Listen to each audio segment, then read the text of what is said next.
তো বন্ধুরা, আজকে আমি দীঘায় এক দাদার সঙ্গে দেখা হলো। উনি অল ইন্ডিয়া ঘুরছেন বাই এই ভেহিকলটায়। তো এটায় অনেক কিছু ব্যাপার আছে। পায়েই চালাচ্ছেন, হাত ব্যাটারিও আছে, পায়েও সিস্টেম আছে। এবারে ওনার এটা জাস্ট এটা ই রিক্সার উপরে ঘর।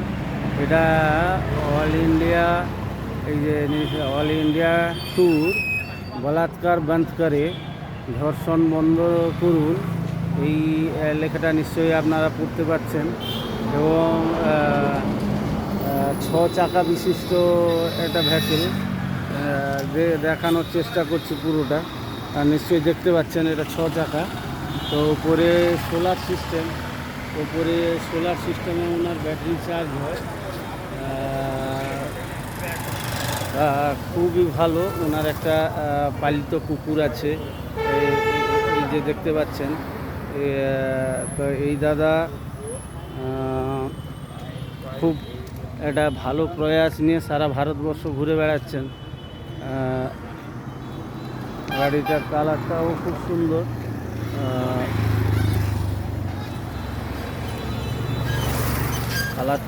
সুন্দর। ওনার লুকিং গ্লাস আছে, এবং লাইটেরও ব্যবস্থা আছে। লাইটও, এখানে একটা লাইট, এখানে একটা লাইট। তো খুব সুন্দর একটা প্রয়াস, খুব ভালো লাগলো এই দাদার সঙ্গে দেখা হয়ে। তো দাদা, আপনি কিছু বলুন। বলাবলি বলতে প্রায় 1 বছর হতে চলল। প্রায় 1 বছর হতে চলল। মানে 8ই নভেম্বর 2024 আমি এই সেট আপ নিয়ে বেরিয়েছি ধর্ষণের বিরুদ্ধে প্রচার করার জন্য। সামাজিক সচেতনমূলক বার্তা নিয়ে। 12টা আমাদের ওয়েস্ট বেঙ্গল থেকে 12টা স্টেট আমার এখন পর্যন্ত হয়েছে। আর সাউথ সাইডে যাওয়ার ছিল, কিন্তু ওদিকে পাহাড়ি রাস্তা চড়তে পারবো না, মানে উঠতে পারবো না বলে এখন গুজরাট থেকে সোজা কলকাতার দিকে রিটার্ন যাচ্ছি। এতে কিছু বাইকের ইঞ্জিন বা কিছু করে পাওয়ার বাড়িয়ে, কিছু সোলার বাড়িয়ে, তারপরে আবার নেক্সট উড়িষ্যা আমরা হয়ে সাউথের দিকে যাওয়ার ইচ্ছা আছে। হ্যাঁ, আমার একবারে ওই দিকটা সাউথ করে উড়িষ্যা হয়ে আমাদের ওয়েস্ট বেঙ্গলে ঢোকার কথা ছিল, কিন্তু গুজরাট থেকে সেটা সম্ভব হচ্ছে পাহাড়ি রাস্তা। তো আপনি ব্যাক করে যাচ্ছেন কলকাতা? হ্যাঁ, এই কাজ করানোর, যেহেতু পাহাড়ি রাস্তাতে কোনো অসুবিধা না হয়। কেন কি অলরেডি মহারাষ্ট্রে পাহাড়ি রাস্তা পড়েছিল, আমাদের এদিকে আসতে গিয়ে অলরেডি গাড়ির মোটর পুড়ে গেছে।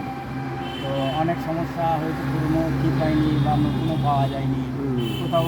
এই কারণে 1 মাস 6 দিন দাঁড়িয়ে থাকতে হয়েছে একই জায়গায়। কারণ মোটর নেই। আচ্ছা, আপনার খাওয়া দাওয়া এটা ওটা চলে কিভাবে? এটা আমি প্রথম থেকেই আমার চিন্তা ভাবনায়, আমার খরচাতে এটা শুরু করেছেন।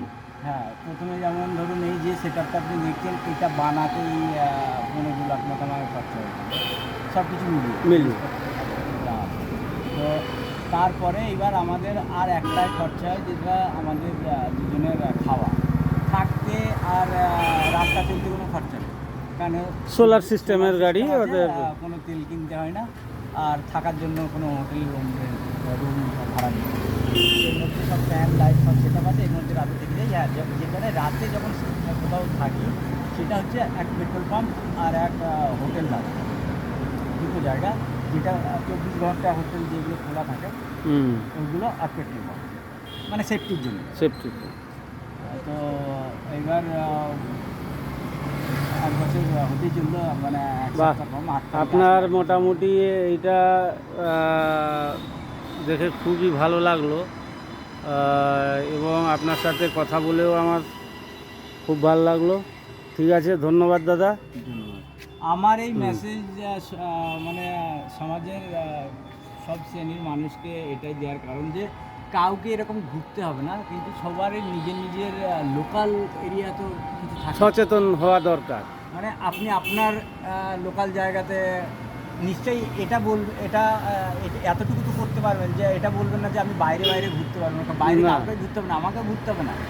আপনি আপনার গ্রাম বলুন, শহর বলুন, যেখানে আপনি থাকেন পার্মানেন্ট, কাজকর্ম সেরে ফ্যামিলির সাথে থেকে সেখানে সচেতনমূলক কিছু করতে নিশ্চয়ই যদি মন থাকে তো অবশ্যই, পারবেন। অবশ্যই, আর মন না অবশ্যই। থাকলে ঘুমিয়ে কাটিয়ে দেবেন, কিন্তু হবে না। তো সবাই যদি নিজের লোকাল এরিয়ার মধ্যে করে তাহলে একদম বা কাউকেই একদম। ওই ঘটনা ঘটে যাওয়ার পর মোমবাতি মিছিলে সামিল হতে হবে। তো যেমন ফসলে পোকা লাগার পর স্প্রে করে, হুম। তো সেরকমভাবে এটা আগে থেকেই, হ্যাঁ, পুলিশ প্রশাসন সরকারের তো অনেক বড় দায়িত্ব এই ব্যাপারটাতে থেকেই যায়, কিন্তু ওনাদের তো এই ব্যাপারটা আরও শক্তভাবে কোনো কড়া পদক্ষেপ নিতে হবে। নেওয়া দরকার। আর তার সাথে সাথে এমন না যে সব কিছু সিস্টেমের ওপরেই ছেড়ে দিয়ে বসে থাকলাম, সিস্টেমে সব কিছু করে নেবে, তাহলে রেজাল্ট যা পান ওটাই পাবে। বাহ, ওই জন্য ধন্যবাদ। নিজেকেও সচেতন হওয়ার দরকার। আমি সরকারকে গালাগালি না, করার না, আগে না। আমি নিজে কতটা সচেতন সেটাই সেটাই দেখতে জিজ্ঞাসা হবে। করা দরকার। ঠিক আছে, এই দাদার ভিডিওটা আপনারা বেশি বেশি করে শেয়ার করুন, লাইক করুন, কমেন্ট করুন। এই দাদার প্রয়াসটা আমার খুব ভালো লেগেছে, দাদার সঙ্গে দেখা হয়ে খুবই ভালো লাগলো। এই সম্ভবত দাদা আর আমি। ঠিক আছে, ধন্যবাদ সবাইকে, নমস্কার জানিয়ে শেষ করছি।